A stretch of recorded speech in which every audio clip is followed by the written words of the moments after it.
Salam budaya, salam sejahtera, Rahayu Sagung Dumadi. Tidak lupa saya ucapkan salam panganjali umat, Om Swastiastu. Untuk sahabat YouTube, sahabat subscriber semua, kali ini saya berada di Desa Besowo, tepatnya di Kecamatan Kepung, Kabupaten Kediri, Jawa Timur.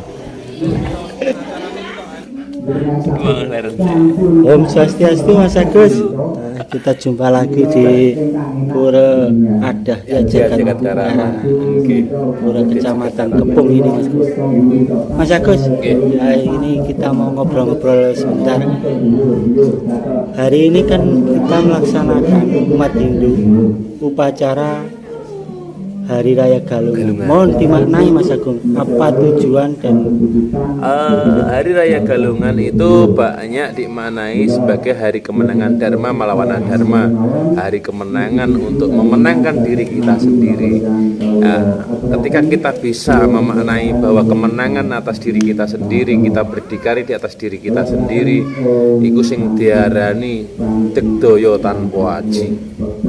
Kita punya kekuatan tapi tidak untuk menundukkan lawan, tapi lawan terbesar adalah satripu yang ada di dalam tubuh kita sendiri. Jadi musuh terbesar manusia, lawan terbesar manusia adalah dirinya sendiri. Itu makna dari Galungan. Kita bisa memenangkan dari adharma, tidak kebaikan di jagat kecil kita atau jagat gede umumnya. Nah, pada saat Galungan ini biasanya seperti halnya lebaran, resik-resik rumah, bersih-bersih rumah. Karena apa? Leluhur ini akan datang. Leluhur ini akan datang sambang ke anak cucu. Nah, biasanya nek cawisane saling berkunjung, saling memaafkan. Karena leluhur akan senang ketika melihat anak keturunannya itu saling guyup rukun. Dia hari kemenangan itu ketika sudah bisa meluruhkan semua egonya, kembali ke nol, kembali kepada yang suci lagi, saling memaafkan, akhirnya terjadi sing wis menang gitu, wis poso, wis topo, mengendalikan nafsu pribadi ini, sing diarani tegdaya tanpa aji. Ya, kembali kepada suwung lagi, nol lagi. Saling memaafkan, akhirnya harmoni alam. Lah selama 10 hari sampai besok ke Kuningan, leluhur akan di alam ini menyaksikan delok tilik lah cara cuti. Bagaimana melihat perkembangan. Nah, ketika ada pengharapan, ketika ada sesuatu, kita menyambut leluhur. Leluhur yang hebat disambat, leluhur sing urung hebat, leluhur sing kurang kerumat, ya didoakan mudah-mudahan bisa mencapai sampurna jati. Nah, di situ.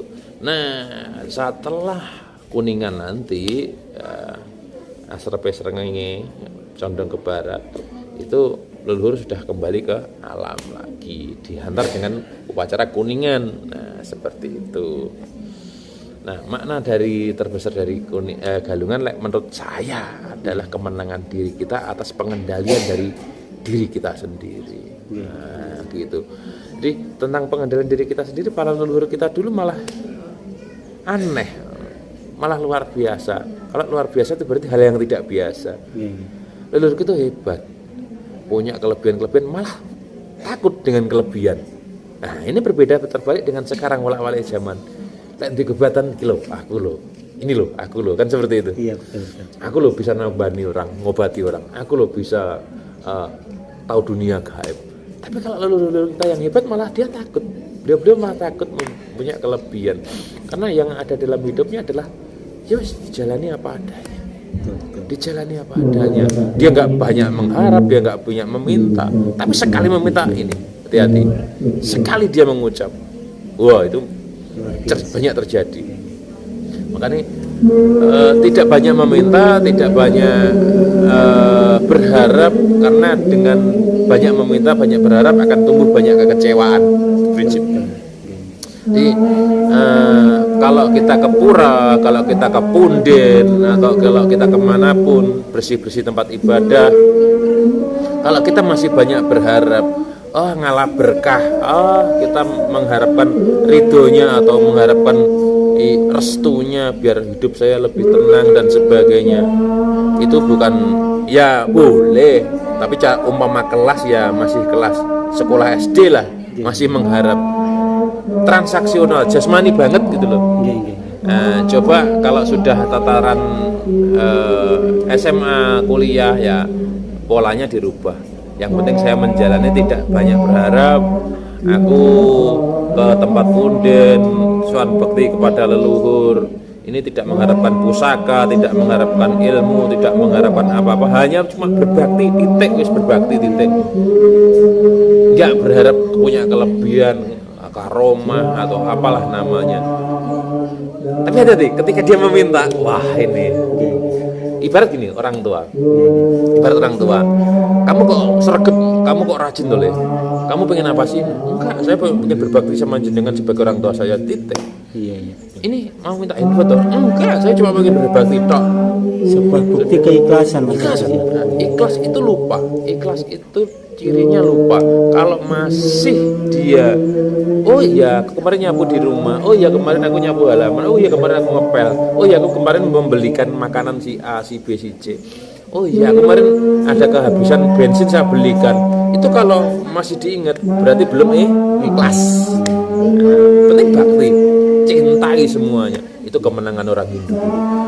Jadi dia nggak mengharapkan menjalani dharmanya hidup, dia berbuat tanpa mengharapkan palanya. Yang penting dia bakti, ya udah. Yang penting nandur. Wes dipasrah nih, wes. Sebenarnya aku bakti kepada leluhurku, aku upacara seperti ini, aku menghargai leluhurku, menghormati, mendoakan, selesai. Galungan aku menyambut datangnya leluhur, ibarat leluhur pulang rumah tamu, dikasih jajan, dikasih hidangan, dikasih sesaji sebagai bentuk tulus bakti kita, selesai. Wis gak usah mengharap itu kalau sudah kuliah. Ya apakah boleh meminta? Boleh. Cuma apa iya kita sering meminta kok cengeng menos meminta. Nah, ibaratnya itu pilihan. Ada seperti pemahaman seperti ini. Kalau kita mencari rezeki, ora obah ora mamah, bener. Apakah rezeki itu perlu dicari? Apakah rezeki itu akan datang sendiri? Iya, juga datang sendiri. Ada cerita gini, seorang guru itu beda pendapat dengan si murid. Kemudian si murid, oh gak iso ora obah ora mamah guru. Padahal dua ahli filsuf ini juga. Si guru enggak, rezeki ku ono sing ngatur kok, Le. Rezeki itu ada yang memberi sendiri, sing ngecat lombok. Si murid membuktikan, dia ngepek apel. Yang Malang kan ngepek apel. Umpamane apel. Terus pagi-pagi sing separuh digawa ke rumah guru nih. Ini guru, kalau saya nggak menjemput rezeki seperti ini, ya nggak dapat apel. No. Si guru dengan bijak juga bilang, iya Le, aku udah ngipi ya. Enak wong ngeteri apel, tiba enak apel tenan Le, rezeki Le ya. No. Akhirnya apa terjadi? Nggak marah, rangkul-rangkulan. Nah, berarti udah bener ya, gak usah nyalah kalian. Ketika kita menjalani, sing penting trikaya parisudane apik, siji, sing penting keduane goleki pinter. Udah selesai. Nggak masalah karma kita berbuat gini, palanya apa, yang penting jangan terikat dengan palanya, yang penting kita ikhlas. Nah, ini penjabaran dari apa? Karma yoga lah kalau nggak salah.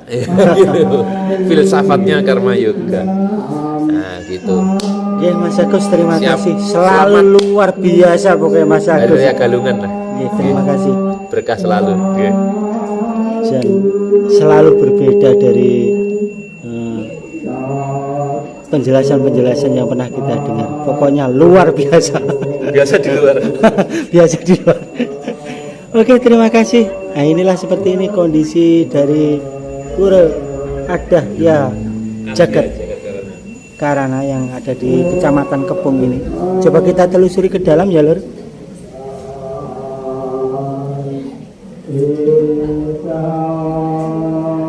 Jadi untuk Candi Gelung ini identik seperti ini ya Lur, untuk di Kecamatan Kepung ini.